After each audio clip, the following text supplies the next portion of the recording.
Olá a todos, vamos dar continuidade ao nosso curso de como tratar coleções fotográficas, né? Relembrando, meu nome é Silvano da Silva Siqueira, eu sou professor de História na rede pública de ensino aqui em Mato Grosso e também sou produtor cultural.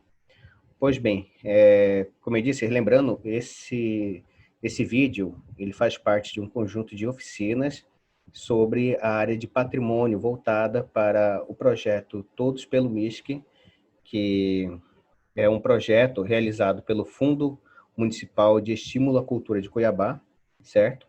Pela Secretaria Municipal de Cultura, Esporte e Turismo de Cuiabá. Então, eu gostaria também, nessa oportunidade, de agradecer a figura do secretário, senhor Francisco Antônio Vuolo, e do secretário adjunto, senhor Justino Astrevo.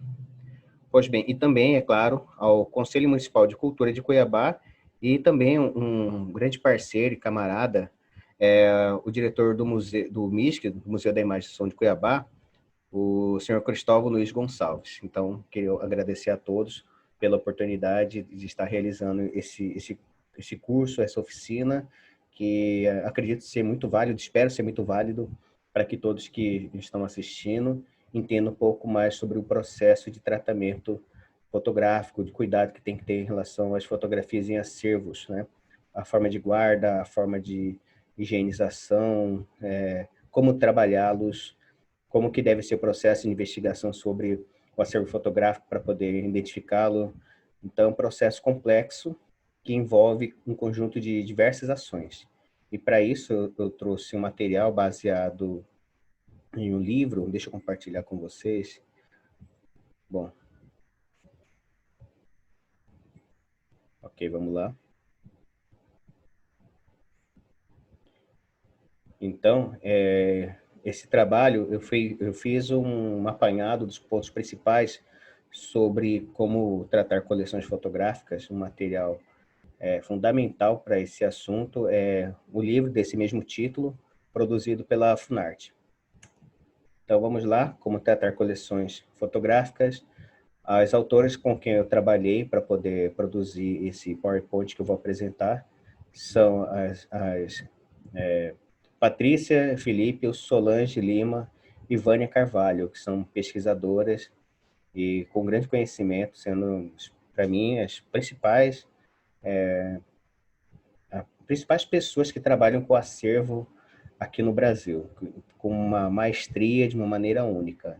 E por isso, a partir da leitura de diversos trabalhos, eu gostei muito do trabalho delas, nesse livro que eu falei, que é feito a partir da experiência prática. Então, não só é uma questão do empirismo, mas é feito com a prática, mas existe, claro, sem dúvida, a teoria por trás. Então, são pessoas conhecedoras da legislação a respeito da forma de acondicionar material fotográfico e acondicionar acervo como um todo, e vão apontando os principais pontos que a pessoa tem que ter em mente quando entrar em contato com o acervo fotográfico. Então, meu sincero agradecimento a essas autoras pelo excelente trabalho que elas escreveram. Vamos lá. Quando se fala em organizar um acervo fotográfico, as escolhas que são feitas, por que determinado acervo será tratado, como que ele será organizado, todo esse processo de pensar é atribuído a essa figura aqui, que é o curador, né? Então, da curadoria fazem parte todas aquelas atividades de natureza conceitual, metodológica e prática que permitem a exploração científica, pedagógica e o cultural do acervo de uma instituição. Isso quer dizer o quê? Que o curador é aquela pessoa que ele detém um grande conhecimento sobre o acervo, que ele investigou o acervo, então ele consegue pensar como que poderia trabalhar aquele acervo, como poderia acondicioná-lo a partir da própria realidade do acervo e também da instituição de guarda. Então, ele é o principal articulador das ações, ele é aquele que vai propor o projeto de acondicionamento, as formas de exibição, as propostas de exposições, e ele é aquele que é consultado para se saber sobre o acervo. Não que obrigatoriamente ele seja o detentor do acervo, não. ele é um grande conhecedor do acervo, ele é um grande conhecedor da instituição. Então, a partir disso, ele acaba se tornando o curador, nesse ato de curadoria, acaba se tornando a pessoa de referência para se tratar do assunto relativo à instituição de guarda e o acervo. Política científica. São políticas de aquisição, guarda, doação, formação de biblioteca, treinamento e aperfeiçoamento de recursos humanos, difusão cultural, definição do usuário padrão, instalação de infraestrutura, até a definição dos procedimentos padronizados de documentação e informatização. Então, essa política científica vai definir de cima a baixo quais são as ações. E, é claro, a política científica ela está dentro do projeto que é concebido para a instituição de guarda e o acervo. Então, essa política científica ela vai prezar pela como vai ser trabalhado o acervo, o que vai ser feito dele, como que vai ser feito o processo de aperfeiçoamento dos funcionários, quais peças que podem fazer parte do acervo, se é possível cruzar um acervo com o outro, como que é a aquisição dessas peças, qualquer política de descarte também, né? Dependendo se houver uma cópia ou de material artístico, técnico ou científico for irrelevante, dependendo se for uma cópia, um conjunto de cópias onde não é necessário, isso vai ser julgado, vai ser analisado em cima dessa política científica, que vai desde a aquisição, acondicionamento, guarda, pesquisa, quem pode consultar, quais são os níveis dos consulentes, né, de acesso ao material. É um projeto todo elaborado pensando na circulação do material científico, do acervo, né, de forma científica, social e cultural. É claro, porque um acervo, ele também precisa ter entrada no universo social da pessoa. As pessoas precisam ter contato com o acervo. Pode não ser necessariamente fisicamente, presencialmente, pode ser um material digitalizado, mas esse contato é importante para que crie uma proximidade e uma familiaridade e as pessoas tenham empatia pelo acervo, de modo que eles também sintam que é importante conservar. Se você cria uma barreira de acesso ao acervo e diz, não, esse daqui é apenas para quem é da área, para pesquisador, para cientistas, você vai tornando o acesso restrito, não vai criando circulação do conteúdo do acervo, ele vai perdendo importância para a sociedade, ou sequer ganha importância para a sociedade, porque a sociedade não o conhece, entendeu? Quando você sabe que em determinado local existe um acervo sobre história da educação e você é um professor, você se sente confiante de ir nessa instituição, porque sabe que é acessível para as pessoas, não só para pesquisadores de universidade, mas também para a comunidade como um todo, professores, alunos, etc. Então, o acervo, ou pelo menos cópia do acervo, a informação do que tem no acervo precisa circular para que possa ser importante para diversos grupos sociais. O projeto, a realização de um diagnóstico que determine as características e a qualidade da documentação a ser organizada e o mapeamento dos problemas relativos ao seu estado de conservação é básico para a definição do cronograma de atividade, infraestrutura necessária, perfil da equipe e estimativa de custos. Esse projeto, então, ele considera não só as ações a serem feitas no acervo, mas também considera a organização, formação e estruturação de uma equipe e também de uma estrutura física para condicionamento de um acervo. De repente, um acervo está em um museu que não é o adequado para a guarda de determinados materiais, então é preciso ter um projeto de como tornar adequado o espaço para o recebimento daquele material que de repente pode ser sensível à luminosidade, umidade, ruído. Então, há um ambiente, de repente, muito instabilidade, umidade, temperatura, tudo isso tem que ser levado em conta baseado, é claro, no tipo de acervo que está presente ou que se pretende guardar na instituição. E, em muitos casos, as instituições precisam se adaptar para receber esse tipo de material. Então, onde será previsto isso? No projeto. Perfil do usuário. O estabelecimento do tipo de consulente para o qual está sendo organizado o acervo influenciará diretamente as decisões quanto ao tipo de instrumentos de pesquisa e as formas de acesso à documentação. Isso é que eu acabei de falar, eu brevemente falei, o perfil do usuário acaba definindo a forma de acesso ao acervo, o que implica também dizer que é preciso ter cuidado ao se criar um perfil muito restritivo e esse acervo não ganhar visibilidade, o que também não é bom. Então, necessariamente, você não precisa fazer um acervo que tenha que circular e as pessoas vão ter contato direto. Você pode divulgar um acervo de outras formas, fazendo cópias dele, trabalhando ele em forma digital, digitalizando ou mesmo fazendo montagens, tipo video art, é uma maneira de divulgar a riqueza de um acervo e mostrar a possibilidade de se trabalhar um acervo. Então, com isso, dependendo do tipo da maneira que se for trabalhar esse acervo, o nível de, digamos, de risco do consulente aumenta ou diminui. Se você está trabalhando com cópia, o risco de contato e causar dano ao acervo diminui. Se você precisa pesquisar em loco o material fotográfico e rever questões tipo qual é a qualidade do papel, o tempo que ele levou, se ele tem algum processo de deteriorização, você precisa estar presencialmente em relação ao acervo museológico, acervo fotográfico, então o risco aumenta em relação ao contato com o acervo. Bom, com isso eu estou dizendo que, não estou querendo dizer com isso que todo o acervo tem que ser preservado do contato das pessoas, mas é importante estabelecer o nível de acesso, o perfil do usuário, para poder pensar como que você pretende trabalhar aquele acervo.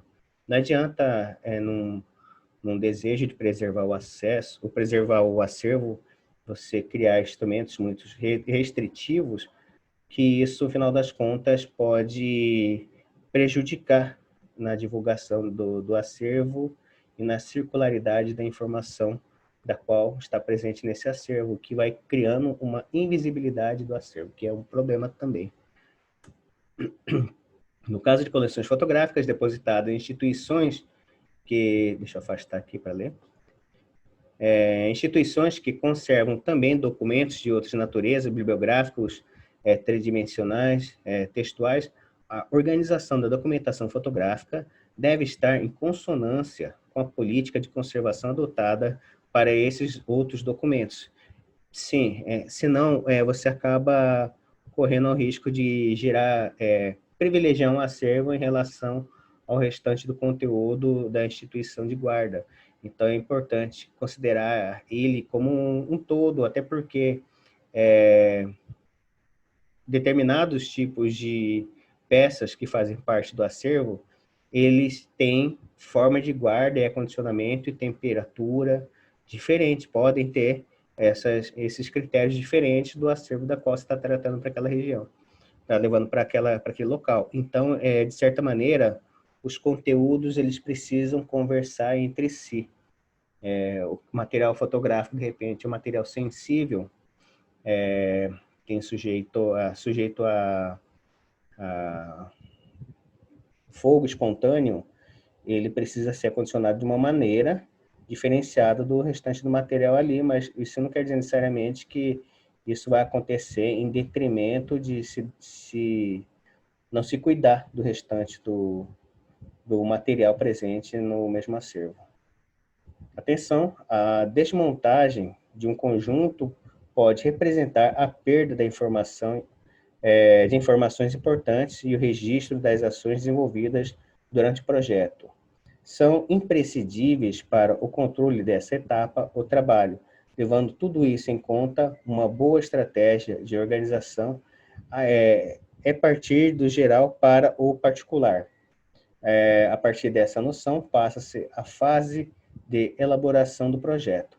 Pois bem, Isso quer dizer, em outras palavras, que o contato que a pessoa tem com o acervo fotográfico, ele não deve ir diretamente com a mão ali, mexer no acervo, querer mexer nele fisicamente.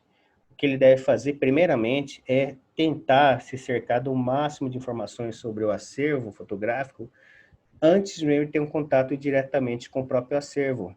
Então, buscar saber quem produziu aquele acervo, quais os tipos de materiais presentes, qual foi a técnica utilizada, qual era a instituição de guarda, era da família, como que a família condicionava naquela região. Faz um levantamento bibliográfico, era um fotógrafo, um conjunto de fotógrafos, fazer um breve levantamento biográfico, né, sobre esses fotógrafos, como que eles se relacionavam com a cidade, qual que é a técnica que cada um utilizava, e quer dizer, o levantamento do máximo de informações possíveis antes de ter contato diretamente com a fotografia. Quando chegar o momento de ter o contato diretamente com o acervo fotográfico,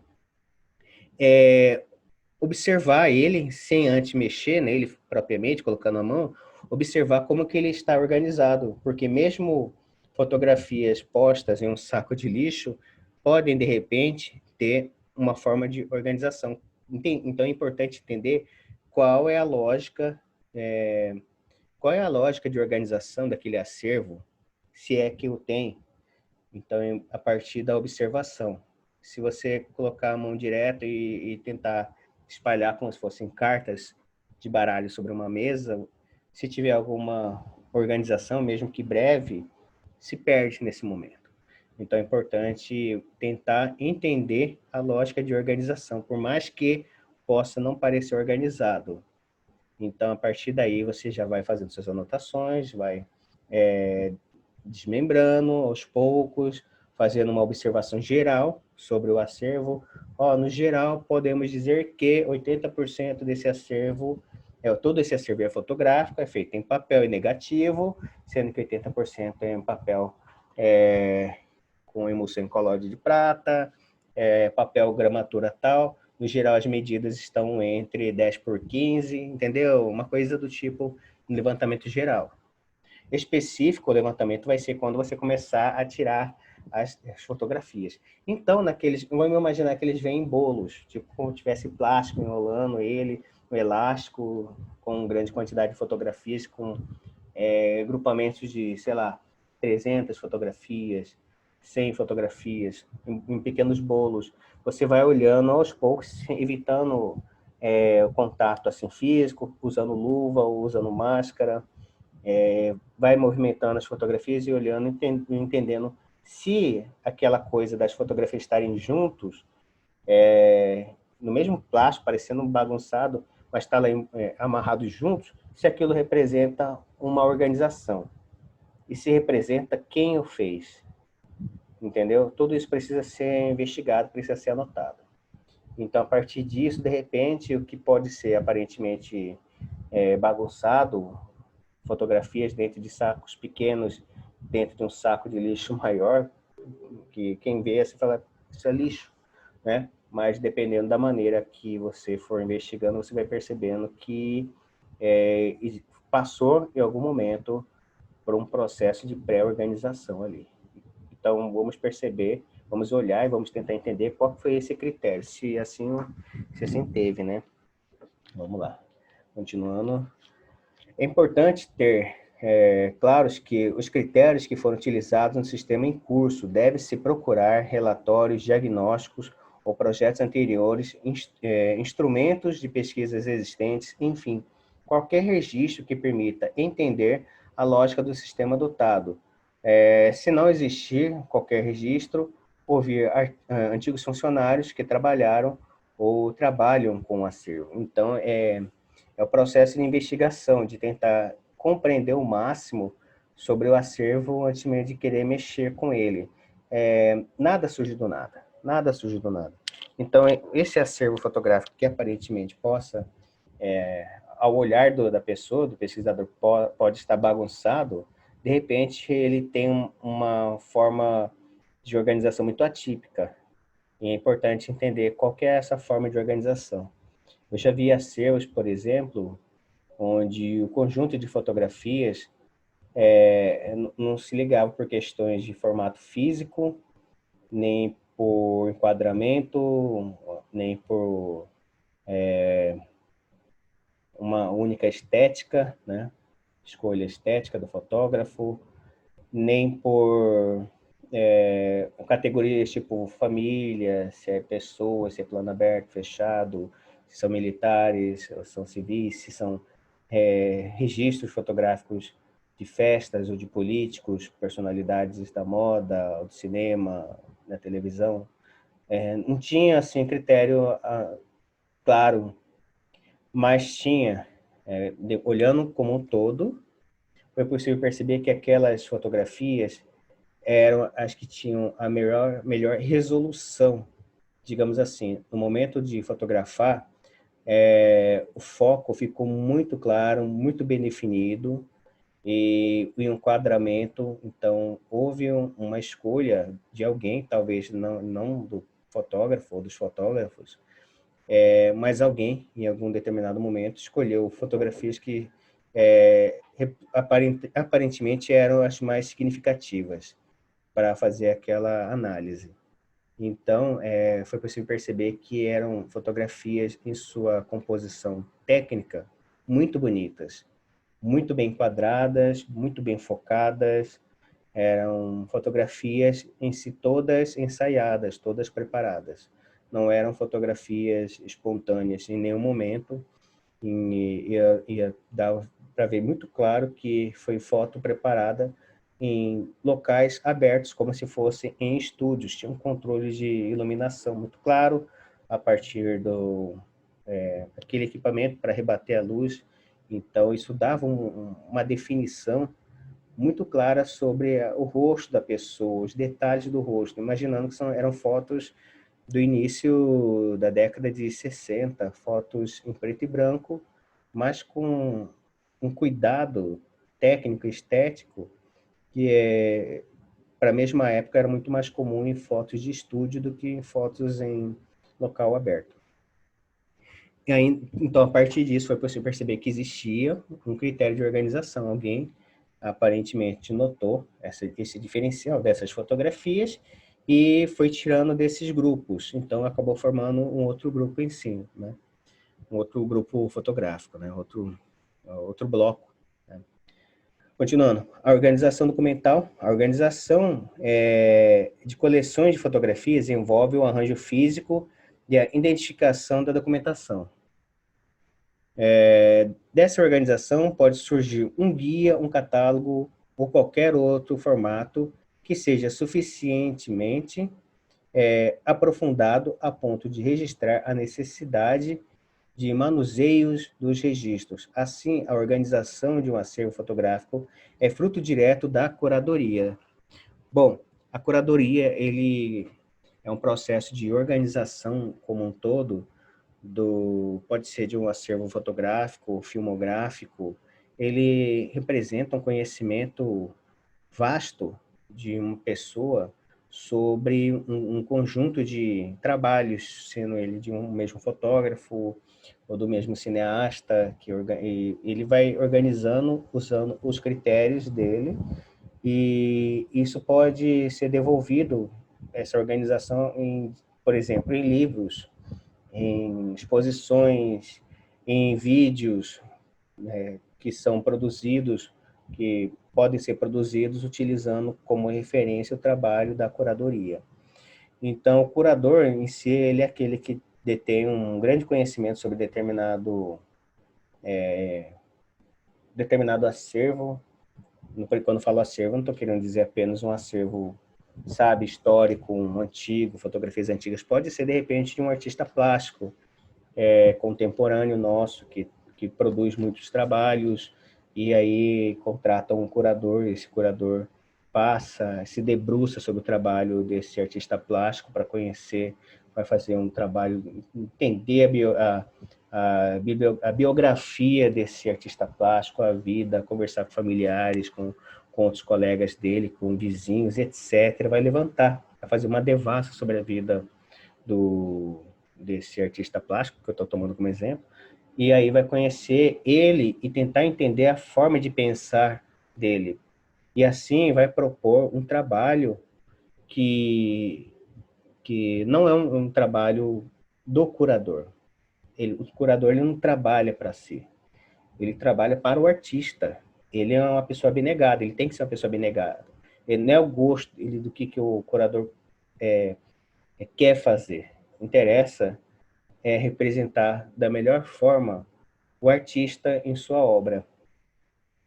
Então, ele precisa ser alguém um grande conhecedor da técnica, da área do artista, no caso, um artista plástico. Então, o curador também tem que ser dessa mesma área. E ele tem que pensar em favor do artista. Não é uma questão de o que eu acho, eu sou curador, eu acho que o caminho é esse, para mim isso é o melhor. Não, para o curador não interessa o que é melhor para ele, ele tem que pensar o que é melhor para o artista da qual ele está fazendo a curadoria das obras. Então, esse processo de organização, esse critério utilizado para fazer essa organização, quem deve ter com maestria é o curador. A conservação. O objetivo da conservação é proporcionar o maior tempo de vida aos objetos fotográficos. Todos os materiais fotográficos têm uma estrutura físico-química complexa e instável, e é necessário compreendê-la para entender o comportamento dos materiais presentes na coleção e estabelecer os procedimentos corretos para salvaguardá-los.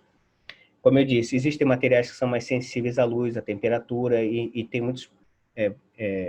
existem fotografias, materiais fotográficos, e isso é a emulsão, né? Que é o químico revelador da imagem no papel, que é o suporte, e esse químico pode ser instável, para ser mais preciso, pode ser inflamável. Então, o risco de acidente, de autocombustão existe. Então, esses tipos de materiais, seu suporte, seu químico, tem que receber uma guarda diferenciada para que evite o dano, né? O suporte é a superfície que carrega a camada fotossensível, formadora da imagem.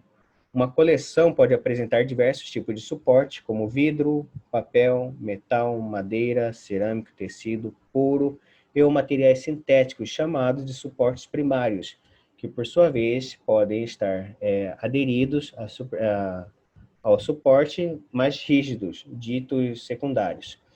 Então, o suporte como o nome diz, é o suporte, é ele que vai dar o suporte para a fotografia, que é a imagem que é revelada quimicamente sobre o suporte, podendo ser uma fotografia revelada, como eu disse, no vidro, madeira, o papel e outros.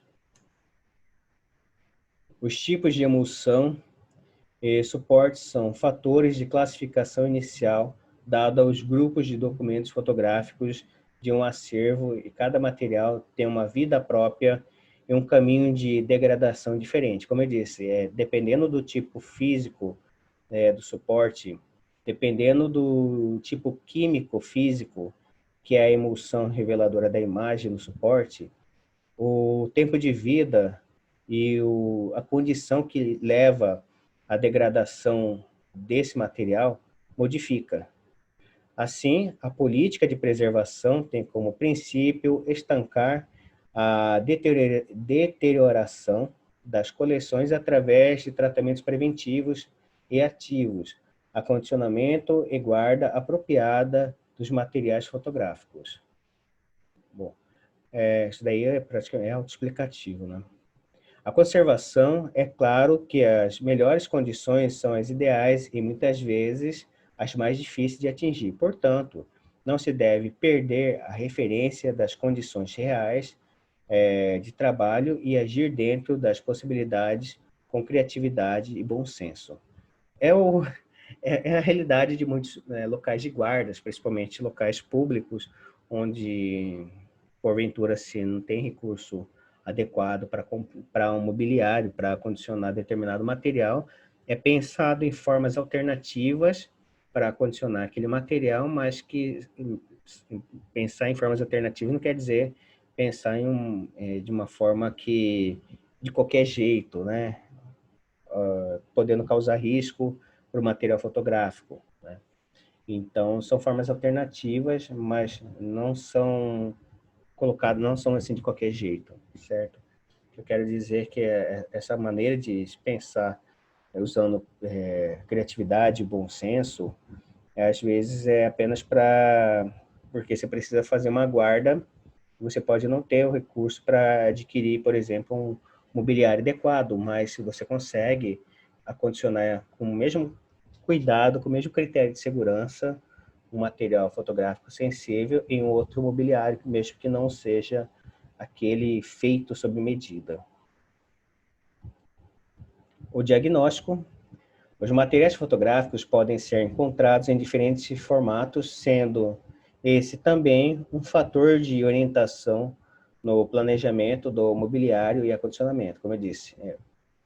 Por exemplo, um material fotográfico grande, também medida, sei lá, colocar 70 por 50. Então, onde que eu guardo material desse daí? Ou eu produzo uma caixa, se for adequado, se o material não for sensível, de autocombustão, ou coloco, então, numa caixa de poliéster que eu monto, ou de madeira, ou adapto uma gaveta de uma mapoteca para guardar aquele material, sempre considerando que em todo caso, ou eu fazendo material, ou eu adaptando um mobiliário para guarda do material do acervo, que em todo caso o material tem que respeitar o formato do material e a condição físico-química dele, de modo que não cause nenhum tipo de dano. A ideia de conservar não evitar ao máximo todas as condições de deteriorização do material, mas mesmo assim vai deteriorar. O que se faz é tentar, ao máximo possível, diminuir, aumentar, aliás, o tempo de vida do material fotográfico, diminuir as condições que geram o desgaste do material. Deterioração. A partir da identificação dos materiais do acervo, é possível fazer uma análise quanto ao estado de conservação das coleções. Nesse sentido, é fundamental entender as causas da deterioração dos diversos materiais para poder estabilizá-lo, acondicioná-lo, restaurá-lo quando necessário e submetê-los ao melhor microclima, assegurando assim maior tempo de permanência da imagem. Quer dizer, conhecendo o tipo do material, você consegue pensar o tipo de mobiliário e a forma de guarda. A forma de guarda e mobiliário nunca vem antes do acervo. O acervo, ele vem primeiro, você analisa os tipos de materiais e aí você vai entender qual que é o tipo de mobiliário mais adequado para ele, e assim você vai acondicionando peça a peça da maneira correta. Porque, do contrário, se você pensar no mobiliário antes, como que você pode prever quantos armários suspensos ou mapotecas você vai precisar? Se você não tem ideia, de repente você vem com um acervo, você já tem 8 mapotecas, aí você recebe apenas uma peça, um conjunto de acervo imenso, de repente, mais de, sei lá, 5.000 fotografias, apenas uma cuja dimensão precisaria guardar numa mapoteca. Olha o desgaste, olha o quanto foi gasto com uma mapoteca que vai condicionar apenas uma peça. Então, o acervo ele vem antes, pensar as formas de acondicionar de forma segura o material desse acervo, vem depois.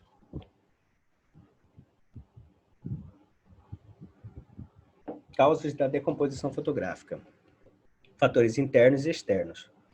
Fatores internos. Alguns tipos de suportes fotográficos são altamente instáveis, como os negativos à base de nitrato e de acetato de celulose, que são bastante instáveis e sujeitos a combustão espontânea. Isso é muito comum em negativos. Negativos de filmes, acho que é a década de 50. Por esse motivo, deve-se ter um projeto de acondicionamento específico para esses materiais. Os suportes fotográficos mais seguros são os fabricados em triacetato de celulose e poliéster, Para auxiliar esse trabalho de identificação, existem tabelas de números de bordos divulgadas em alguns fabricantes. Além disso, além de contar com essas tabelas de números de bordo, que são divulgados pelas fabricantes do tipo de material, é bom consultar também, por exemplo, órgãos como a Funarte, né, a Fundação Nacional das Artes, e logo na Funarte vai aparecer referência para outras instituições que orientam sobre tipo de materiais, durabilidade do material, quais são as condições de deterioração para cada tipo de material, como diminuir esse desgaste natural da fotografia, né? Como tentar impedir ao máximo esse desgaste, qual a melhor forma de acondicionamento para cada tipo de material. Então, é por isso que eu digo, esse primeiro processo, quando você vai antes de realizar o projeto, esse primeiro contato com o acervo, você tem que tentar descobrir a composição dele, entender ele como que o tipo de material, de suporte, qual que é o tipo de produto químico, físico para impressão da fotografia, nesse suporte, né? E a partir disso você consegue entender que existem materiais, e esses materiais têm um grau de decomposição muito mais rápido do que outros, e por isso ele precisa de um tipo de forma de acondicionamento diferente. Fatores externos: umidade relativa do ar e da temperatura, fungos e bactérias, insetos e outros pequenos bichos, resíduos químicos, exposição de materiais à luz, manipulação inadequada.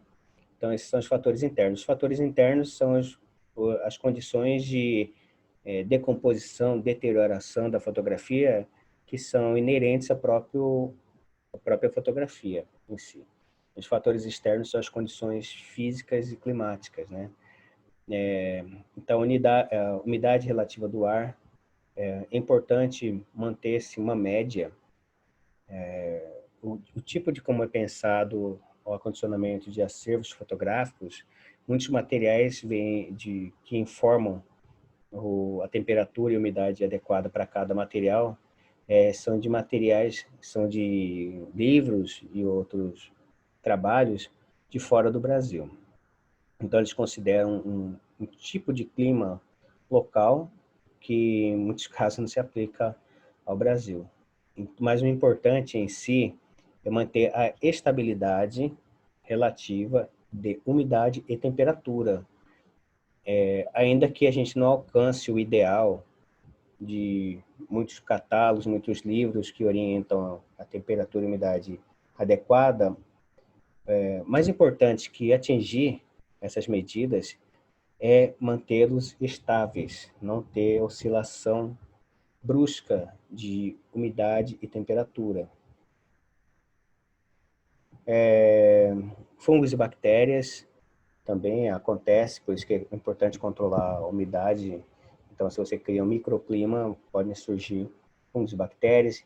Insetos, todo o material acondicionado ele precisa ser revisto periodicamente o acondicionamento para ver se não apareceu nenhuma bactéria ou algum elemento que cause sujidade ou decomposição do material em acervo, né?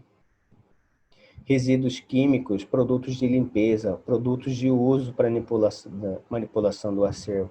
Entender se as embalagens criadas para o acondicionamento podem ou não estar manchando ou marcando o material fotográfico. Por isso se evita, não se coloca adesivo de forma alguma em fotografias, porque um adesivo ele tem um resíduo químico de aderência, que é uma cola, então evita-se marcar com canetas diretamente, usa-se lápis poroso número 2, por exemplo, para fazer uma anotação muito breve de uma numeração, tipo uma catalogação no verso de uma fotografia. Então tem que ter esse cuidado do contato com a fotografia, usando luvas adequadas, usando máscaras para evitar que a pessoa transpire ou algum resíduo da pessoa orgânica, tipo suor, entre em contato com o material fotográfico. Se pensar isso há um período curto, se você pensar que uma gotinha de saliva, de repente, você manipulando fotografias, sem usar uma máscara, e uma gotícula de saliva cair ali, de imediato pode não representar nada, mas imaginando aquela fotografia acondicionada em um ambiente de microclima, aquilo pode gerar, de repente, uma pequena um clima adequado para o surgimento de bactérias, por exemplo, que vão causar um dano maior àquela fotografia. Então, por isso, a necessidade de estar sempre revendo o acondicionamento das fotografias para ver se não apareceu nenhum corpo estranho nas fotografias, se o material de suporte e de guarda, o próprio material de suporte e guarda não está causando nenhum dano à fotografia, que já ouvi casos assim de trabalhos de catalogação que eu percebi que tinha fotografias com uma marca de desenho geométrico bem pontual que parecia nada, mas depois de 8 anos que eu fui ver a mesma fotografia, eu percebi que aquela marca se acentuou mais ainda na fotografia e eu entendi que aquela marca era um clipe metálico. Quer dizer que em algum momento aquela fotografia, antes de ele receber a guarda adequada, ele passou por um processo de, aparentemente, de catalogação, onde ele ficou com um clipe metálico, e aquele clipe metálico estava enferrujado, ou estava enferrujando. Isso passou para o papel, e com o passar dos tempos, 8 anos depois, como eu disse, essa mesma fotografia já tinha um formato geométrico certinho de um clipe. Então, o dano que um clipe causou em um contato, que de repente pode ter sido um contato breve, foi percebido depois de muito tempo. Então, isso é só um exemplo para entender, por exemplo, que uma gotícula de saliva ou de suor com bactérias, que é natural, o ser humano tem praticamente um universo em bactérias e outros micro-organismos, e como que não se sabe como que esse produto, essa bactéria, esse micro-organismo pode reagir num período de médio ou longo prazo em um acervo fotográfico. Então é importante ter sempre esse processo de revisitar o acervo e ver se as condições de guarda desse acervo continuam sendo adequadas ou precisa ser revisto. Então, resíduos químicos também, a limpeza do ambiente tem que ter esse cuidado que, de repente, um material químico que vai usar apenas para limpar o piso de um acervo, se de repente ele não libera gases que podem aderir ao material fotográfico. Então, isso também tem que pensar a respeito disso. Como eu disse, um dia uma mulher vai lá, joga água sanitária, um homem lá, pessoal da limpeza joga água sanitária, vai limpar ali, e o cheiro forte do material químico, depois, no dia seguinte, já não tem nem mais, né? Mas, aqui, como garantir 100% que esse acervo não absorveu os gases emitidos pelos materiais de limpeza? Então, por isso que é importante que até a limpeza seja feita com um material neutro que cause o menos impacto possível no ambiente. Exposição à luz, e a exposição à luz de repente, material em exposição, permanecendo durante muito tempo, mesmo que guardado numa caixa de acrílico, assim preservando do contato e de outros intempéries, mas ainda assim, com uma luz muito forte sobre o acrílico, pode refletir na fotografia e gerar um desgaste maior do que aquele material guardado em condições adequadas. Então, por isso que muitos museus preservam o acervo e deixam em exposição cópias. É uma maneira de se ter segurança. Então, quando alguém realmente necessitar, por exemplo, pesquisador, de ter contato direto com o acervo, ele não vai encontrar na exposição, ele vai encontrar numa sala de guarda adequada, né? Então, por onde ele vai passar por todo um protocolo de cuidado para ele poder ser um consulente desse acervo.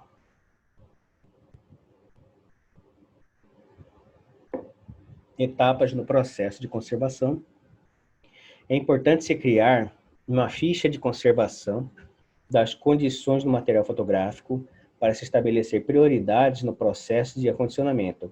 Essa ficha deve registrar o processo em questão, se negativos, positivos, se preto e brancos, ou em cores, e data, a dimensão, as condições de acondicionamento e embalagem, as características de deteriorização encontradas. Então, são algumas informações que pode ser colocado numa ficha catalográfica, e aí aquele que vai organizar o acervo, o curador, vai definir como que será o critério, se vai ser feito em bloco, se vai ser feito individual. Isso vai depender muito do tipo do acervo e das decisões institucionais do próprio curador, né? Que também cada um é livre para identificar a melhor condição para fazer o processo de organização e catalogação utilizando uma ficha, quais os critérios, podendo ser esses, menos do que esses, ou muito mais do que esses critérios. Quem vai escolher, no caso, é o curador em contato com o acervo. Limpeza. A primeira etapa de tratamento é a limpeza dos materiais, podendo-se recorrer à limpeza química ou mecânica. A limpeza química depende de você entender qual é o tipo físico, químico da fotografia, para que você não vá fazer uma limpeza com material químico que vai gerar dano. E a limpeza mecânica geralmente é aquela limpeza de estabilização do material, onde, por exemplo, você localiza poeira ou sujeira que você possa retirar, por exemplo, uma limpeza química com um pincel de cerdas macias, né? E assim você vai ter esse cuidado de passar com o pincel, por exemplo, não colocar muita força, de modo que isso não marque o papel. São cuidados que você tem que ter para que... tem que ter muita leveza com o trabalho com material fotográfico. Tem que ser feito sem pressa, com cuidado, cautela.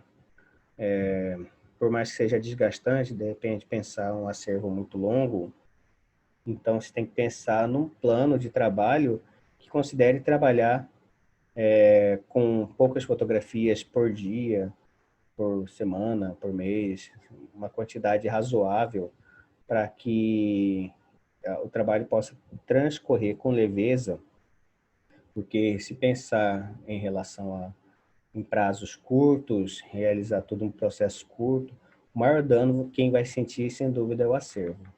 E um dos danos que ocorrem quando o prazo é curto para poder ter um tratamento de guarda de um acervo, isso acaba implicando que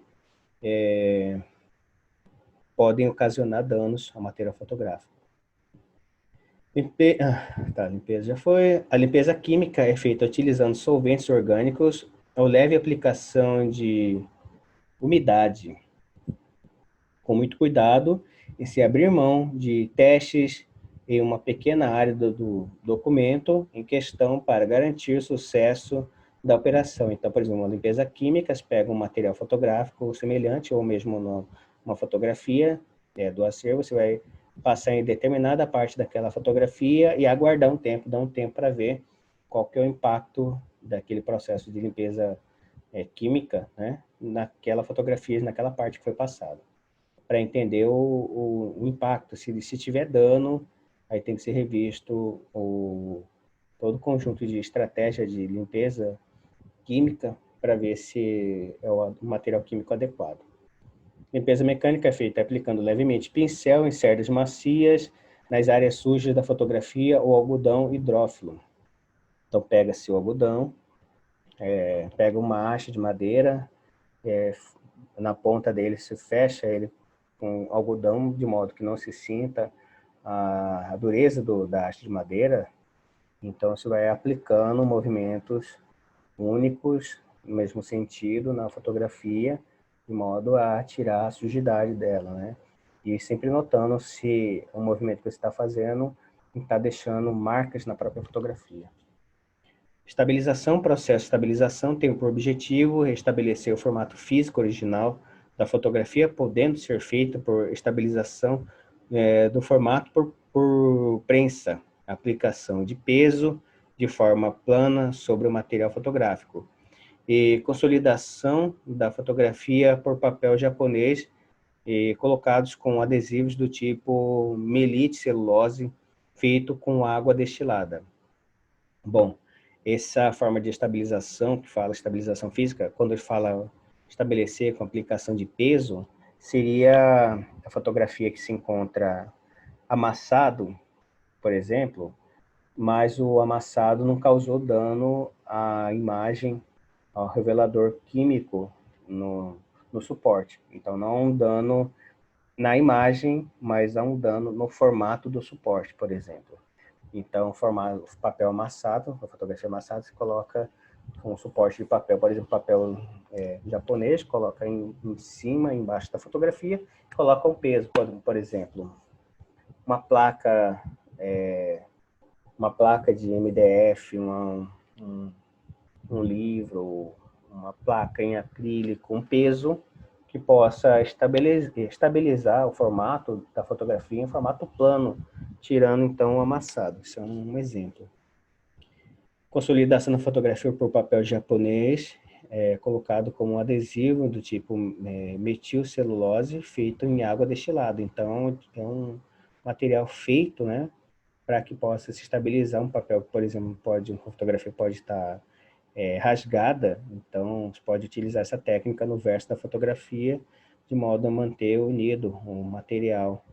E como sendo um material de metilcelulose, com o passar do tempo, a degradação física não é afetada, não é que nem se eu colocasse, por exemplo, um papel do tipo post-it, que além de ser uma cola que tem aqui, que adere e ela vai dissolvendo, ela vai derretendo, também a cor amarela seria absorvida por um material fotográfico. Então, ele cumpre essa ação de estabilizar, não vai passar a cor do papel, até porque o papel japonês, então não tem cor, e esse tipo de cola elaborado, tipo metilcelulose, ele não deixa esse resquício químico de uma massinha, uma colinha de material colante. Acondicionamento. Os materiais fotográficos são normalmente agrupados pelo fator suporte, mas devem se encontrar separados fisicamente. Deve-se dividi-los em subconjuntos tipo emulsão P e B, ou coloridos, ou negativos, ou positivos. Então, o formato, suporte, né, seja ele negativo, ou está em papel, em tipos diferentes, né? Então, tem que ser considerado o formato físico, é um dos critérios de organização, o formato, e dentre os formatos serem divididos naqueles outros subgrupos de formatos, porque tem então, você tem um bocado de fotografias no acervo que estão todas em papel tipo cartão de 150 gramas, formato, a maioria é 10x15, mas também tem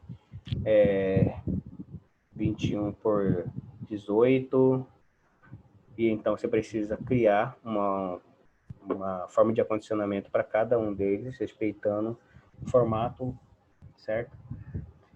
Embalagem. Os papéis e os plásticos utilizados na confecção das embalagens devem estar de acordo com a norma técnica internacionais e testados para garantir que o usuário esteja consumindo produtos com a qualidade necessária. Uma boa referência é a certificação PAT, Photographic Active Test, dada a produtos aprovados para a conservação fotográfica.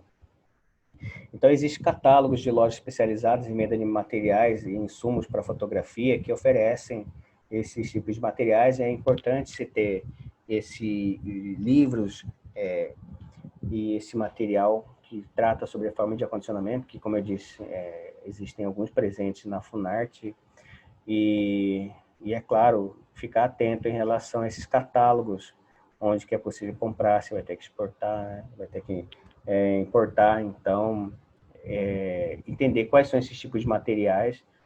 Não dá para ser adaptado, e, aliás, adaptações acontecem, mas não dá para aceitar adaptações com materiais que não sejam seguros, como materiais que não atendam essa certificação PAT. Porque senão você coloca, vou fazer vou usar papel japonês com esse tipo de cola, não, para colar fotografia, não, vou colar com um post-it, com essa parte colante do post-it. E é isso que eu digo, vai ficar presente na fotografia, num período de médio prazo, não só a cola vai se desfazendo, e por isso acumulando sujidades, mas também a cor do tipo do papel vai passar para o material fotográfico, para o suporte fotográfico. Então, as adaptações elas têm que ser pensadas baseado no formato do suporte, mas não é uma adaptação em relação à qualidade do material. Embalagens plásticas, os plásticos recomendados são poliéster, poliestileno de alta densidade e polipropileno, por serem transparentes ou quase transparentes, permitir a fácil identificação do conteúdo, evitando o perigo do manuseio na retirada da fotografia dos invólucros.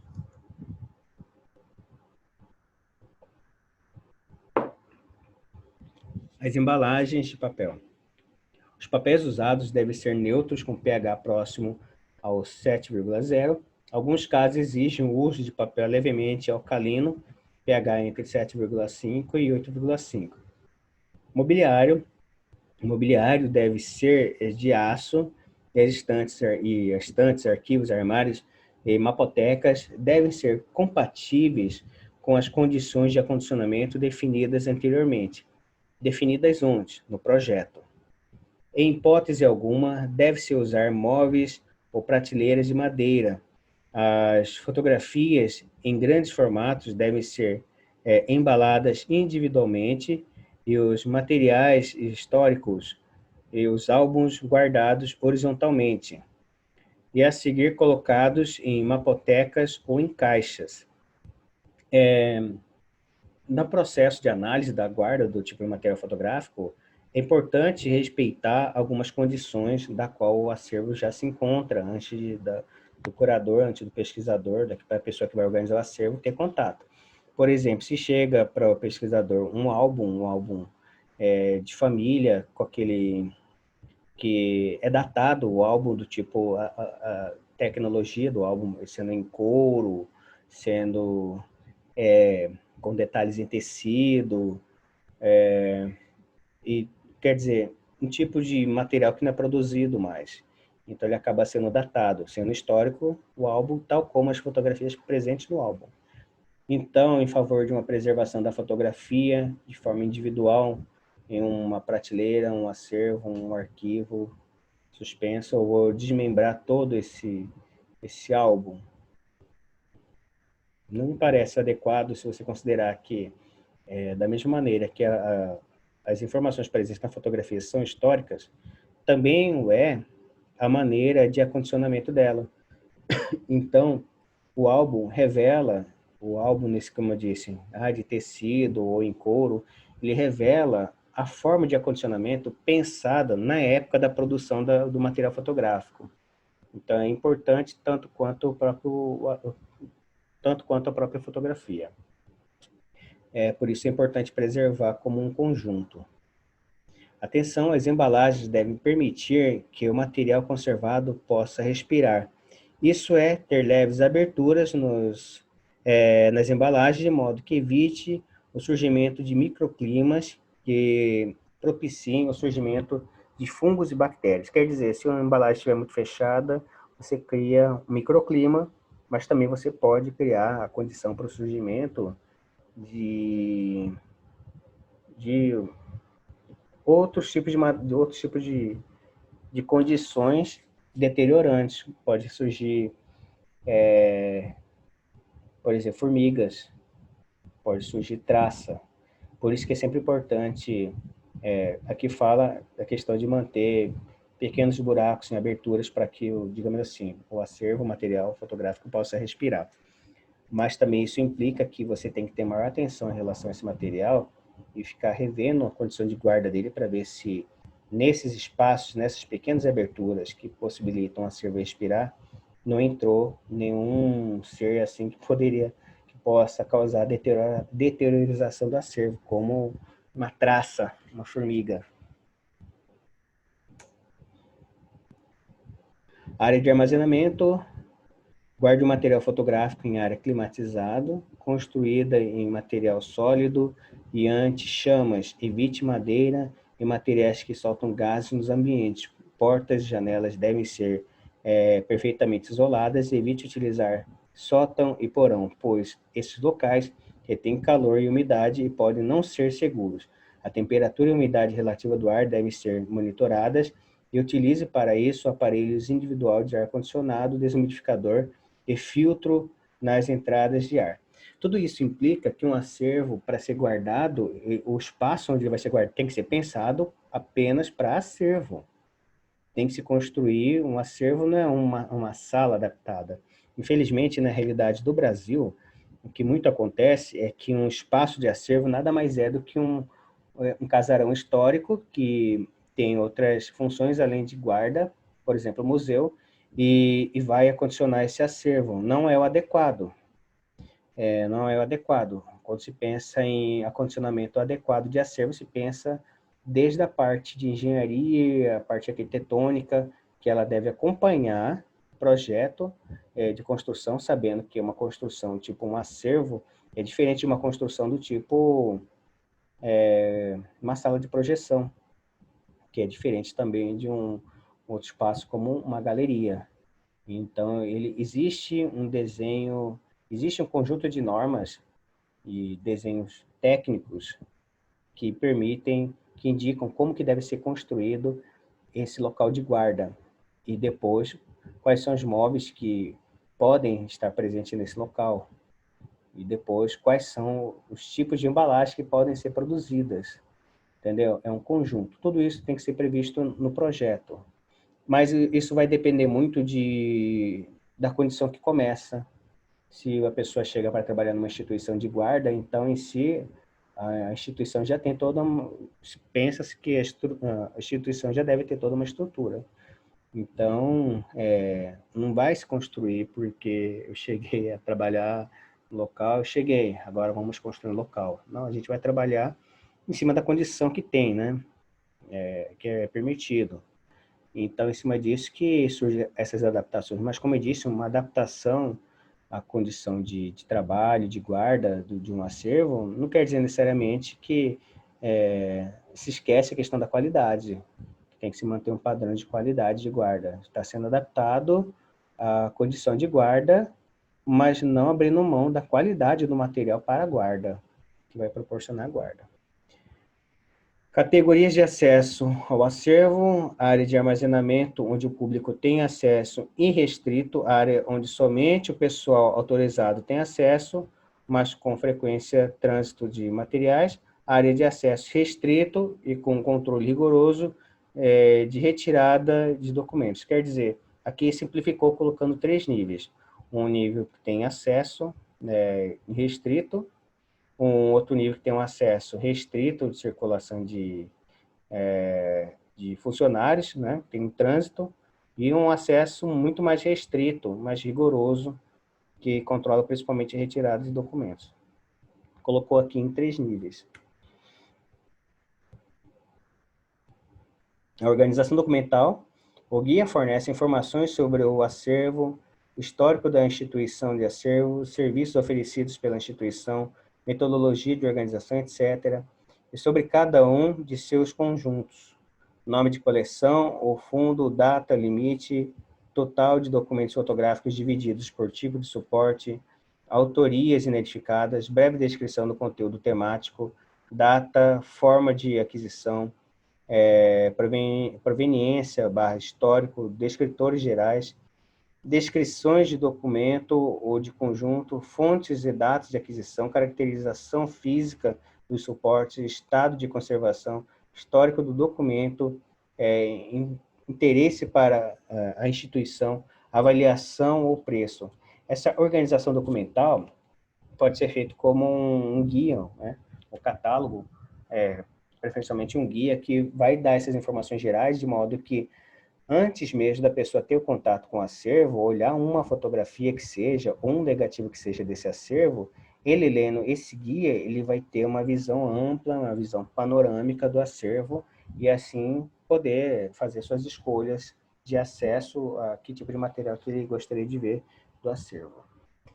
Atenção, é importante realizar a coleta de depoimentos com o objetivo de localizar o acervo no seu período de produção histórica. Para isso, é necessário realizar a coleta de depoimento por meio de técnica da história oral. Quer dizer, entrevistar pessoas que trabalharam com o acervo, que ajudou a produzir o acervo, se não tiver vivo, familiares ou colegas de trabalho, de modo a recompor uma trajetória de vida do próprio acervo no momento que ele está sendo constituído. Então, para isso, implica entender aquele que constituiu, aquele que fez o acervo, sendo um fotógrafo, um conjunto de fotógrafos. O inventário para o produto da classificação arquivística, o produto da classificação arquivística é o inventário, um instrumento de pesquisa mais detalhado que o guia. Catálogo é um instrumento de pesquisa que apresenta informações específicas sobre cada unidade, missão ou sequência fotográfica.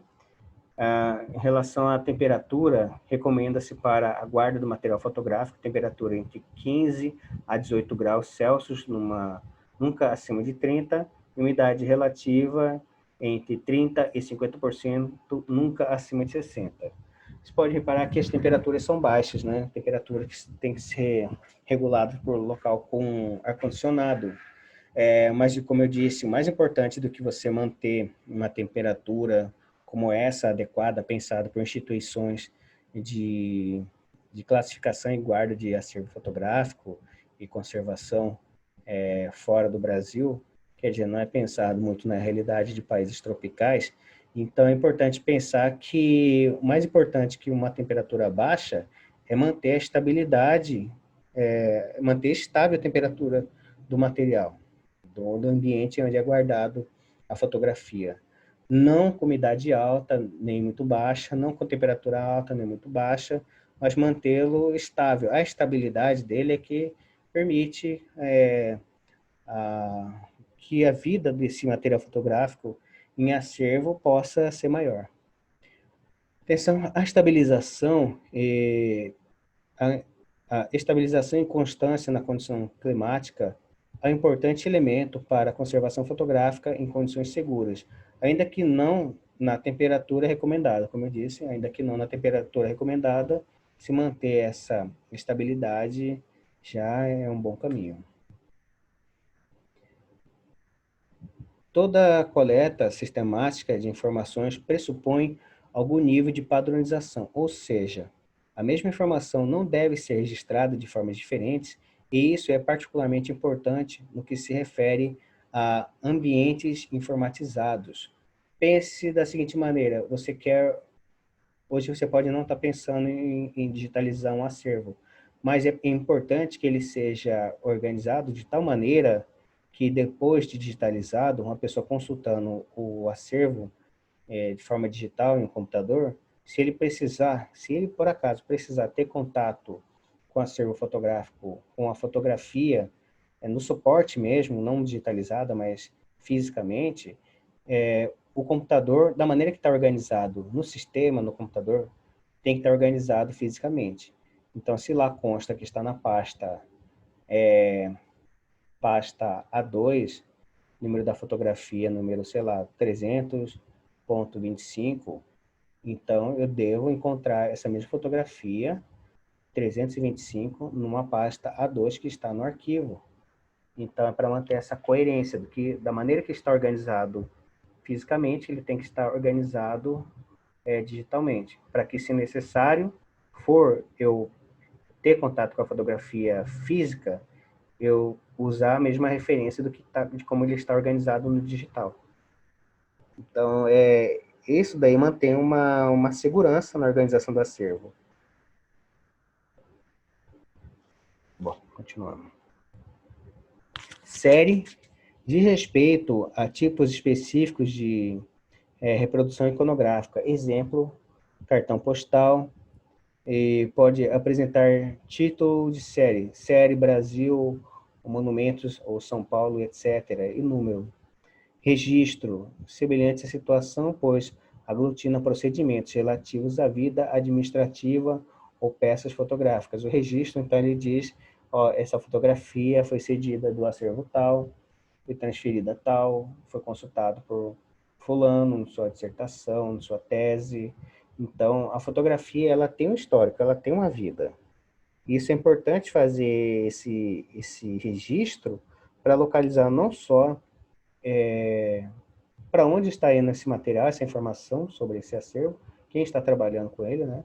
Mas também, se por acaso houver algum dano a essa peça, essa fotografia do acervo, identificar quem foi o consulente, o último, né? Penúltimo, identificar a rota que ele seguiu, né? E esse registro, então, ele dá essa vida administrativa da peça fotográfica, por onde que ela circulou.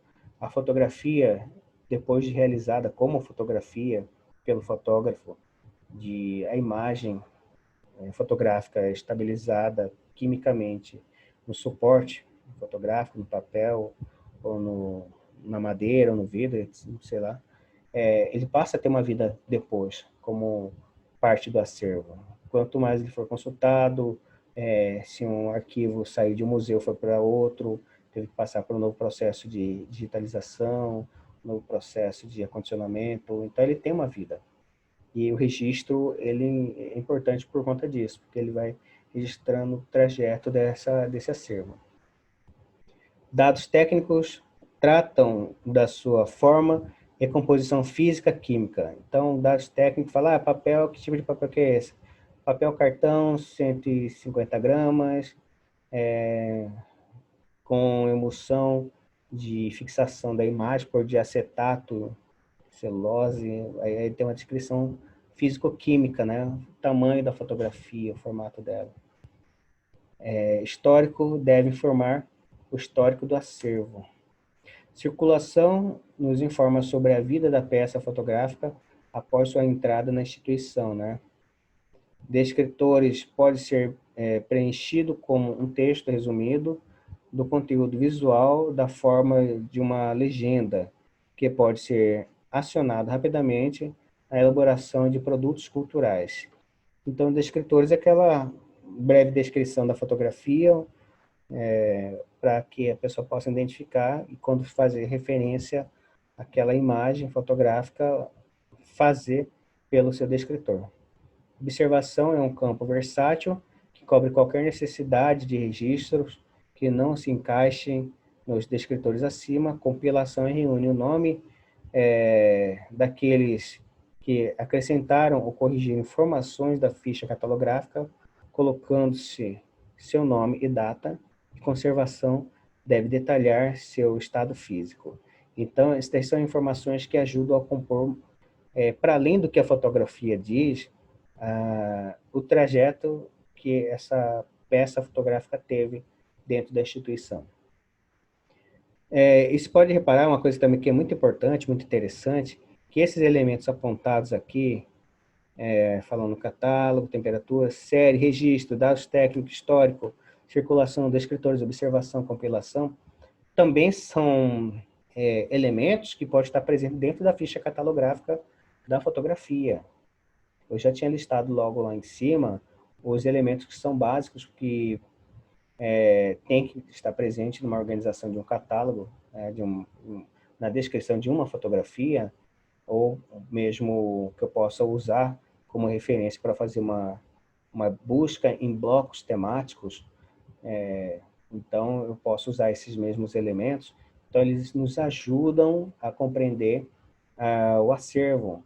Um acervo, se você pensar ele digitalizado, organizado, funcionando dentro de um software adequado, né, que é periodicamente atualizado, tem sempre esse cuidado de que não é fazer e pronto, acabou, está feito e vida que segue, ele vai andar com suas próprias pernas. Não, o acervo precisa sempre ser revisitado para que ele possa estar sempre atualizado e por isso mesmo atender as necessidades de pesquisadores e da sociedade como um todo.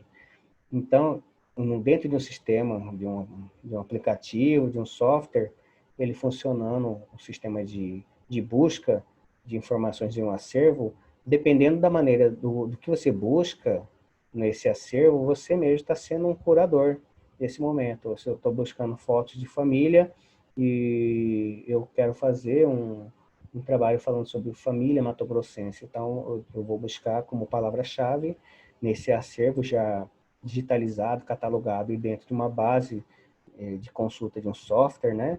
Eu vou digitar lá família, palavra-chave, mãe, outra palavra-chave. E aí o sistema de busca vai me retornando fotografias com um tema que são relativos ao que eu estou buscando, e com isso eu posso montar um material, por exemplo, para uma exposição.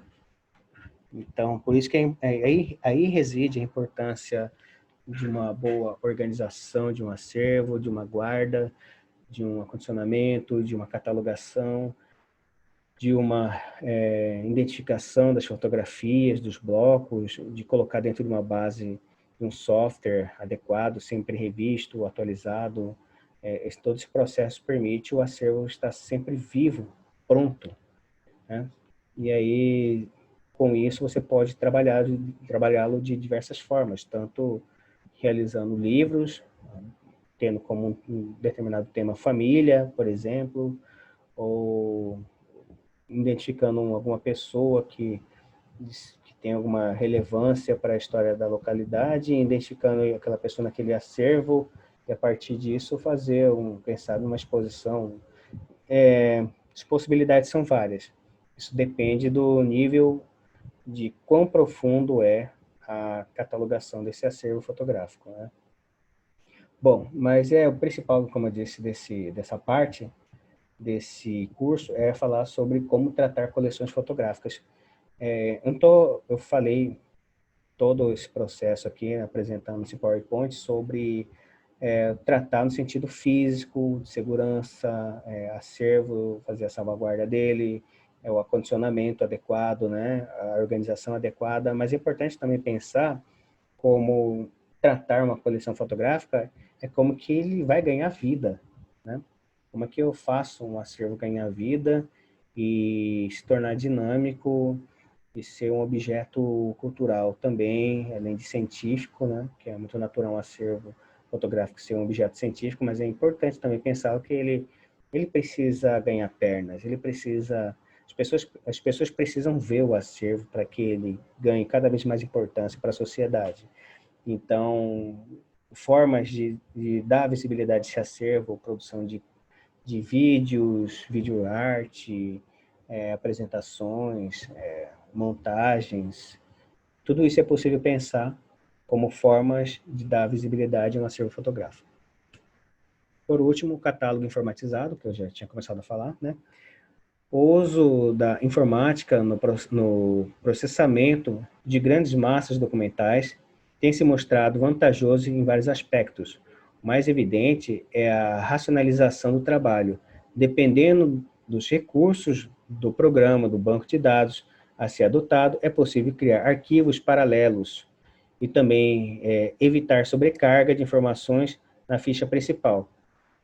Além da economia de tempo, espaço e papel, o catálogo informatizado queima etapas de reprodução. Política de expansão de acervo, aqui, só para fechar essa parte. Então, como eu disse, as vantagens da organização do acervo, organizando ele em catálogo informatizado, com esse sistema de busca. Então, colocou aqui também um outro elemento, facilita a reprodução, se ele já está digitalizado, não precisa ter contato com a fotografia fisicamente, para poder digitalizá-lo para fazer uma exposição, por exemplo. Eu posso simplesmente usar a imagem que já se encontra digitalizada no banco de dados. Política de expansão do acervo. No caso de ampliação de acervo fotográfico, é importante que a instituição processe as novas doações e aquisições com critérios já definidos de organização documental e física. Quer dizer, ampliação de um acervo, se é o mesmo fotógrafo, as novas fotografias entram junto desse acervo, qual é o critério? Não, é um outro fotógrafo, mas o tema é o mesmo. Mas se é o outro fotógrafo, posso fazer diferente, posso fazer um outro acervo apenas para esse fotógrafo, por mais que o tema que esse fotógrafo trabalha, o seu histórico de fotógrafo, é o mesmo do fotógrafo número 1, ou no X, entendeu? No sentido de que não necessariamente por serem fotógrafos diferentes, mas com o mesmo tema de trabalho fotográfico, eles precisam ficar juntos. Isso são critérios de política de acondicionamento do próprio acervo, de como que será feito isso. Bom, isso fala política de ampliações de acervo fotográfico também pode ser entendido como novo acervo, um novo tema. Para isso ele vai constituir vai ter que ter um mobiliário diferente para ele, pode ser o mesmo utilizado. Como que eu vou distribuir fisicamente acervos diferentes? Eu coloco uma sala para cada, eu deixo no mesmo local, vai depender muito da condição física do local, de questões institucionais para saber qual que é a melhor maneira. Existe o ideal, mas não se trabalha apenas com o ideal, trabalha-se com o que pode ser feito no momento, né? Então, isso vai a partir de um conjunto de intricadas propostas e condições, né, claro, que vão dizer o que pode ser feito nesse momento, né, em relação ao acervo. E aí vai se formando dessa maneira as políticas de expansão do acervo. Bom, eu falei sobre acervo, gostaria de mostrar então um acervo que quando eu trabalhei com ele, eu encontrei ele numa condição assim, sabe, bem difícil, bem feia, mas cadê? Deixa eu compartilhar. Mas ainda, mesmo assim, possibilitou que eu pudesse ter uma visão sobre o acervo e entender ele, mesmo na condição em que ele se encontrava. Vou compartilhar essa imagem aqui, só um minuto.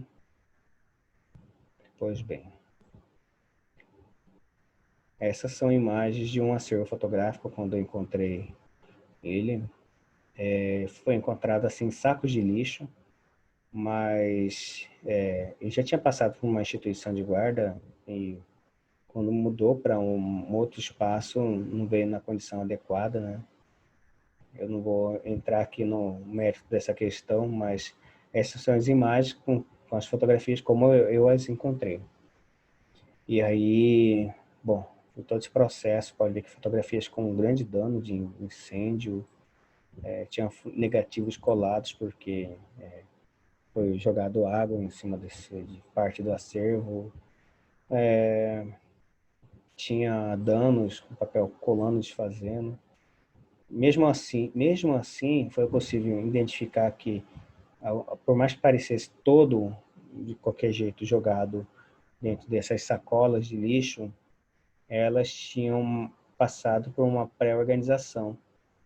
Então, elas já tinham passado por um processo de organização e foi possível, a partir disso, a organização foi feita a partir dessa forma de organização que foi localizada, mesmo que as fotografias nessa condição de guarda, né? Pois bem, bom, então é isso. Gostaria de agradecer a você que acompanhou esse vídeo, né? E até o final, interesse em relação à guarda de fotografias em acervo. E vamos continuar.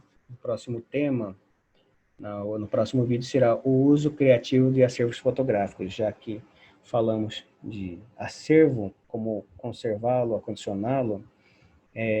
O acervo, para ele ganhar vida, ele precisa sair dos espaços de guarda, mas isso não precisa ser necessariamente sair fisicamente, expondo eles a condições de deteriorização. Eles podem sair no sentido de estarem digitalizados, e esse material digitalizado virá vídeos, exposições, vídeo projeções e etc. Então, existem formas N de se trabalhar acervos fotográficos, e eu espero falar um pouquinho mais sobre isso e o trabalho de curador, que vai ajudar a compreender o acervo e indicar as formas de se trabalhar o acervo fotográfico. Então, por enquanto, é só isso. Quero agradecer a você que me acompanhou até esse momento, e a gente continua, então, na nossa próxima, aula, né? Então, até mais, então, e tchau.